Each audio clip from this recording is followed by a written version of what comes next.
بتبدأ الحكاية مع الفار جيري وهو لسه ناقل لمدينة جديدة وبيدور على مكان يسكن فيه. بيكون معاه فار بيوديه على جراج قديم بتاع عربيات، لكن جيري بيلاقي المكان مش مناسب ليه وبيخرج علشان يدور على مكان تاني. ولما بيخرج الشارع بيشوف إن في ناس كتير ملمومة على حد بيلعب بيانو وبيحطوله فلوس. ولما بيقرب بيلاقيه القط توم وعامل نفسه كفيف ولابس نضارة، والناس كلها بتتعاطف معاه وبتحطله فلوس. لكن جيري بيقف قدامه وبيفضل يرقص وبيحط علبة فاضية علشان الناس تسيبله فلوس هو كمان. وساعتها توم بياخد باله وبيفضل يتخانق مع جيري، وده بيخلي الناس كلها تعرف ان توم مش كفيف ولا حاجة، وبيقرروا ياخدوا الفلوس بتاعتهم. وبسبب الخناقة بتاعت توم وجيري دي بيتكسر البيانو وبيبوظ، وساعتها توم بيتعصب وبيجري ورا جيري في الشارع، لكن جيري بيقدر يهرب منه. بس توم وهو بيجري مش بياخد باله ان في بنت ماشية على عجلة وبيخبط فيها وبيوقعها، والبنت دي اسمها كيلا، وبتفضل تقوله يخلي باله لانه كان هيعورها. وبعد ما بتقوم بتتصل على المدير بتاعها فيديو كول وبتقوله يديلها فرصة تانية تثبت نفسها في الشغل، لكن المدير بيقول لها انها اخدت فرص كتير ومش هيقدر يصبر عليها اكتر من كده، وبيعرفها انها مرفوضة. فبتمشي وهي زعلانة وبتروح تدخل فندق اسمه رويال جيت، والحارس بتاع البوابة بيكون عارفها لانها متعودة تيجي كل فترة علشان تاخد وجبة الترحيب المجانية وتمشي. وفي نفس الوقت ده بيكون توم وجيري دخلوا الفندق هما الاتنين وقرروا انهم يقعدوا فيه. وبنشوف بعدها ان كيلا قعدت جنب بنت معاها شنطة سفر، وبتعرف منها انها جاية هنا علشان تقدم على وظيفة لان الفندق محتاج حد ينظم الفرح اللي هيتعمل فيه. وبتقول لكيلا ان الفرح ده هو اكبر فرح في نيويورك كلها، وهو فرح بريتا وبن. فبتتكلم معاها كيلا وبتقول لها تحكي لها اكتر عن نفسها وعن تفاصيل الفرح علشان لو عايزة تقدم على شغل هي كمان. فبتقول لها البنت على الفنادق اللي اشتغلت فيها في لندن، وبتقول لها انا خبرة واكيد الفندق هيقبلني ومش هيقبل واحدة ما عندهاش خبرة زيك. وفجأة كيلا بتغير طريقة كلامها وبتقول للبنت دي كانت المقابلة اللي انت جاية تعمليها، والكلام اللي انت كنت بتتكلميه ده كله اثبت لي ان انت غير صالحة للشغل. فبتتوتر البنت وبتقول لها انها ما كانتش تعرف،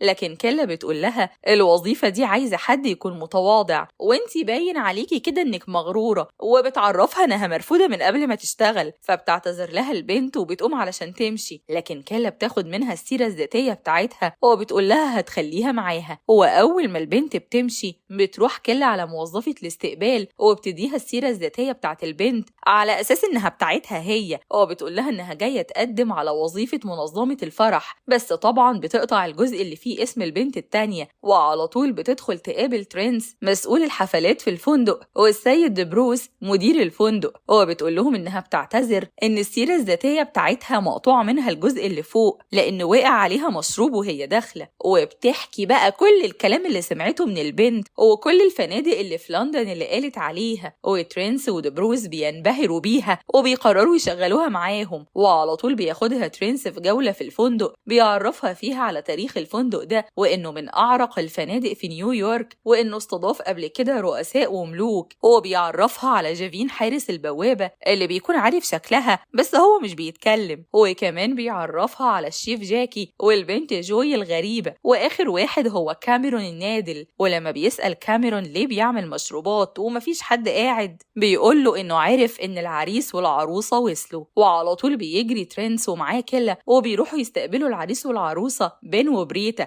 بيكون بين معاه سبايك الكلب بتاعه، وبريتا معاها توتس القطة بتاعتها. واول ما جيري بيشوف توتس وسبايك بيخاف، خصوصا ان سبايك بيفضل ينبح عليه، بس جيري بيرميله عظمة كانت موجودة في شنطة بريتا. وبعد شوية بنشوف ترينس لما بيروح على المطبخ وبيلاقي الشيف جاكي متضايق وواحد من المساعدين بتوعه رافض الشغل، ولما بيسألهم عن السبب بيقولوا له انهم شافوا فار في المطبخ وهم بيخافوا من الفئران. جاكي بيفضل يقول لترينس ان المسيرة المهنية بتاعته هتتدمر لو الفرح ده حصل فيه اي غلطات، علشان كده بيطلب منه يخلص من الفار ده بسرعة علشان الشيفات كلهم يعرفوا يشتغلوا كويس. وساعتها بيقول ترينس الكلة انها مسؤولة تتخلص من الفار ده. وفي الوقت ده بنشوف جيري بعد ما استقر في مكان في الفندق وعمل لنفسه بيت وعلق مراية جديدة وخلى البيت بتاعه فخم. وبتكون كلة بتتكلم مع كاميرون انها هتمسك الفار ده بكل سهولة وبتحط له مصيدة فيها قطعة جبنة. ولما جيري بيشم الريحة بتاعتها بيخرج من جوه وبيشوف المصيدة وطبعا مش بيتخدع منها وبيشيل قطعة الجبنة وبيحط مكانها ورقة مكتوب فيها إنها محتاجة تبذل مجهود أكبر من كده علشان تعرف تمسكه. وفي الوقت ده بيكون توم في الشارع والدنيا بتمطر عليه وبيتضايق أكتر لما بيشوف جيري وهو في الأوضة فوق في الفندق وعمال ياكل ويشرب ومبسوط. علشان كده بيقرر إنه لازم يقعد في الفندق هو كمان. هو بيقرر إنه يمشي على سلك الكهرباء ويدخل الأوضة، لكن المحاولة بتفشل وبيتكهرب وبيقع في الشارع. فبيحاول مرة تانية وبرضه بيفشل وبيفضل يحاول لحد ما بيعمل طيارة وبيقدر يدخل بيها جوه الأوضة. وعلى طول بتقوم معركة بينه وبين جيري بتكون السبب في تكسير الأوضة اللي هم قاعدين فيها كلها. وفي الوقت ده بتسمع كل على سلكي نداء من ترينس بيقول لها إنه سامع صوت غريب في الأوضة وعايزها تروح تشوف فيه إيه. ولما بتدخل بتتفاجئ بالمنظر وإن الأوضة كلها متدمرة وبتشوف توم واقف لوحده وبتقول له إن هو أكيد اللي عمل كده في الأوضة. لكن توم بيفضل يقول لها إنه ما عملش حاجة وإن في فار موجود هنا وهو اللي عمل كل ده. فبتجيلها فكرة إنها تستخدم توم إنه يمسك جيري وبتقرر إنها تاخده تعرفه على السيد دبروس مدير الفندق وترينس وبتقول لهم إن توم هيكون موظف معاهم لحد ما يمسك الفار ويطرده بره. وفعلا بتعمل كده وبتقنعهم إنهم يعملوا له عقد عمل واسم يتعلق على هدومه ويكون موظف زي كل الموظفين اللي في الفندق لحد ما يخلص المهمة بتاعته ويمسك الفار. وطبعا ترينس بيكون مش مقتنع وبيقول إنهم أكيد مش هيعملوا كده، لكن دبروس بيقول له إنه صاحب القرار وإنه موافق على كلام كيلا لأنهم لازم يخرجوا الفار من هنا في أسرع وقت. وبعد ما بيمشوا بيروح ترينس يقول لكيلا وتوم إن عينه عليهم طول الوقت لحد ما يخلصوا المهمة بتاعتهم، ولو فشلوا هو اللي هيتأكد بنفسه إنهم يترفدوا وما يشتغلوش في نيويورك تاني. وفي الوقت ده بيكون جيري قاعد وبيتفاجئ بتوتس القطة بتاعت بريتا وهي بتهجم عليه، لكنه بيقدر يستخبى منها وبيهرب في آخر لحظة. وبعد شوية بيرسم توم ورقة وبيديها لكيلا وبيقول لها إن عنده خطة ممكن يقبضوا بيها على جيري. فبتقوله كيلا إنه يبدأ ينفذ فيها على طول. ولما بيمشي بتروح جوي وبتقول لكيلا إنها عرفت مكان الفار فين بالظبط وبتاخدها معاها على البيت اللي جيري عامله. وكيلا بتخبط على الباب ولما بيخرج جيري بتطلب منه إنه يمشي من غير ما يسبب مشاكل. فبيرفض جيري وبيقول لها إنه مش هيمشي من هنا. فبتقوله إنه كده هيخليها تضطر تنادي على توم. وفعلا بيجي توم وبيشتبك مع جيري، لكن جيري بيهرب منه وبيدخل البيت بتاعه مرة تانية. وساعتها بتتضايق كيلا وبتقول إنها لازم تخرجه من هنا بأي شكل. بعدها بتمشي وبتروح علشان تقابل بين وبريتا وتشوف الطلبات بتاعتهم، وبتعرف إنهم لسه محتارين يقضوا شهر العسل فين ولسه بيختاروا، لكنهم بيعرفوها إنهم قرروا يعملوا الفرح على النظام الهندي علشان كده محتاجين يجيبوا أفيال. وترينس بيستغرب من الطلب ده لكنه بيقول لهم إنه هيحاول يتصرف. فبيقول له بين إنهم قرروا خلاص ولازم يجيب الأفيال علشان يدخلوا عليها القاعة. وبعد ما بيخلصوا كلام معاه بيطلبوا منه ياخد سبايك يمشيه في الشارع شوية لأنه مخرجش من الصبح. وفعلا بيعمل كده. وفي الوقت ده بنشوف إن بريتا بتتكلم مع كيلا لوحدهم وبتقول لها إنها ضيعت خاتم الفرح اللي بين قدمه لها ومش عارفة تتصرف في الموضوع ده إزاي لأن بين لو عارف هيتضايق جدا منها. فبتقول لها كيلا إنها هتحاول تتصرف وتلاقيه. ولما بيدخل بين وبيسأل بريتا ليه مش لابسة الخاتم بتتوتر وبتبقى مش عارفة ترد. وساعتها بترد كيلا وبتقول له إنها أخدت منها الخاتم علشان تنظفه وتلمعه وهتجيبه لها تاني. والموقف ده بيخلي بريتا تحبها وتشكرها على اللي عملته. وعلى طول بتروح كيلا تسأل جوي لو كانت شافت الخاتم، وبتسأل كاميرون هو كمان لو كان شاف الخاتم في أي مكان. وفي الوقت ده بيكون توم بينفذ الخطة بتاعته وعمل ريحة جبنة علشان جيري يخرج من البيت بتاعه ويتحرك ناحية الفخ اللي هو عامله. وفعلا بيقدر إنه يمسكه وبيحطه في قفص وبيبعته مع شركة شحن دولي وبيخلص منه للأبد. وعلى طول بيروح يقول لكيلا إنه خلص المهمة وتخلص من جيري وبيروح علشان يلعب على البيانو ويحتفل. لكن المشكلة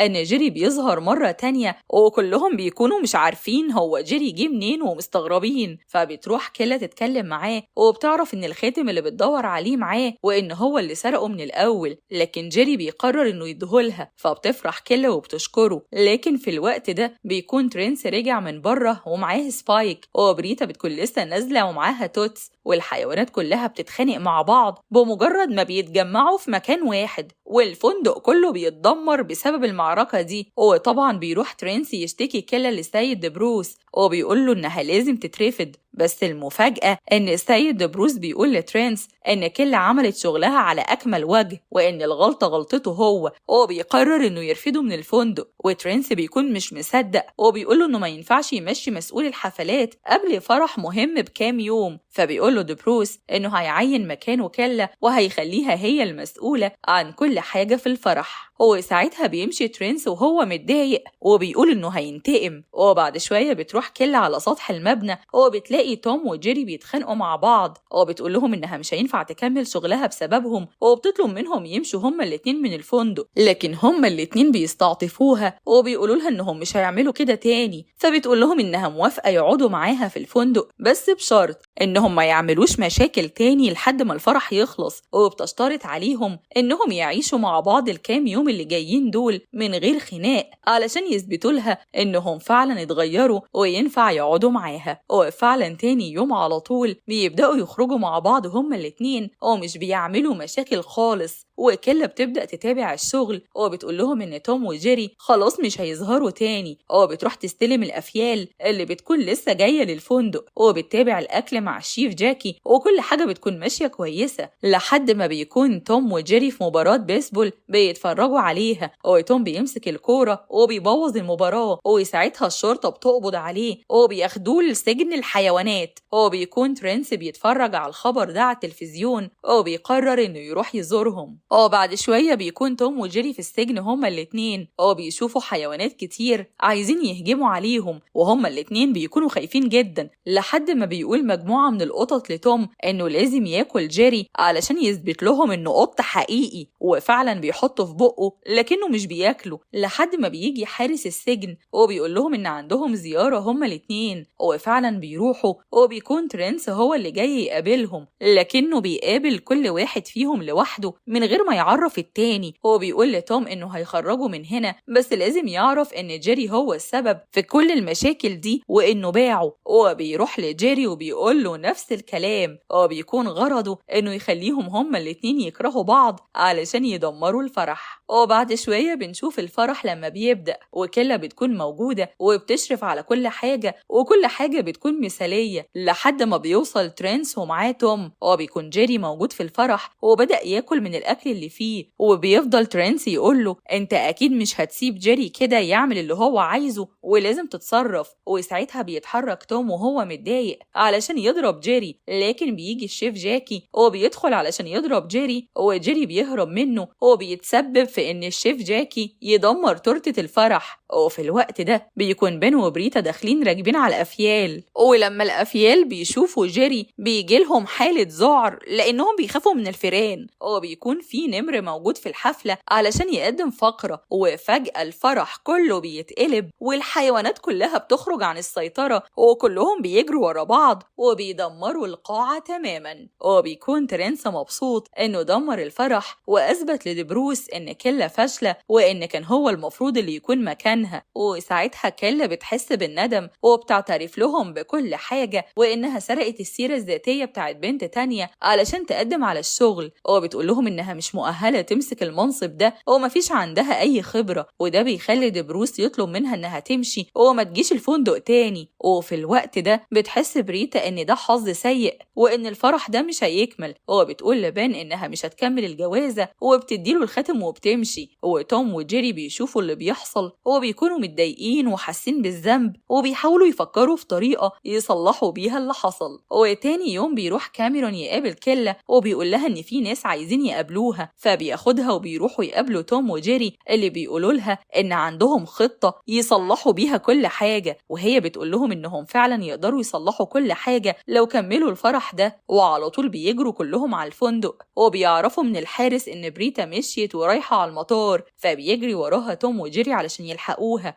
أما كيلا فبتدخل الفندق تتكلم مع بن وبتقوله إنها هترجع كل حاجة زي ما كانت وهيعملوا الفرح في الحديقة اللي بره وبتطلب منه يجي معاها. ومن الناحية التانية بيكون توم وجيري بيستخدموا لوح تزحلق ومعاهم جهاز تتبع في العربية بتاعت بريتا، وبيفضلوا يجروا وراها وكيلا بتساعدهم وبتبعت لهم درون. فبينط جيري وبيمسك الدرون ده وبيدخل جوه عربية بريتا وبيكون معاه حبل، وتوتس القطة بتتعصب وبتمسك الحبل علشان تمسك جيري، لكن الدرون بيطير بسرعة. وساعتها بتقول بريتا لسواق العربية يفضل ماشي ورا القطة بسرعة، والدرون بيفضل طاير لحد ما بيوصل لمكان الفرح. وبريتا بتتفاجئ بالزينة والديكورات اللي معمولة، وبتروح كيلا تتكلم معاها وبتقول لها إن بن بيحبها وإن اللي حصل ده كله كان سوء تفاهم. وبيدخل بن يتكلم معاها وبيقول لها إنه بيحبها وإنه ما يتخيلش حياته من غيرها. وفعلا بريتا بتقتنع وبتوافق إنها تكمل الفرح، والفرح بيكمل وبيحتفل كل الحيوانات مع بعض. لكن توم وجيري وسبايك بيجروا ورا بعض مرة تانية وبيكونوا هيدمروا الفرح ده كمان. علشان كده بقى بيخلصوا الفيلم لحد هنا علشان يكملوا مطاردة براحتهم. وبكده بتكون خلصت حكاية النهاردة.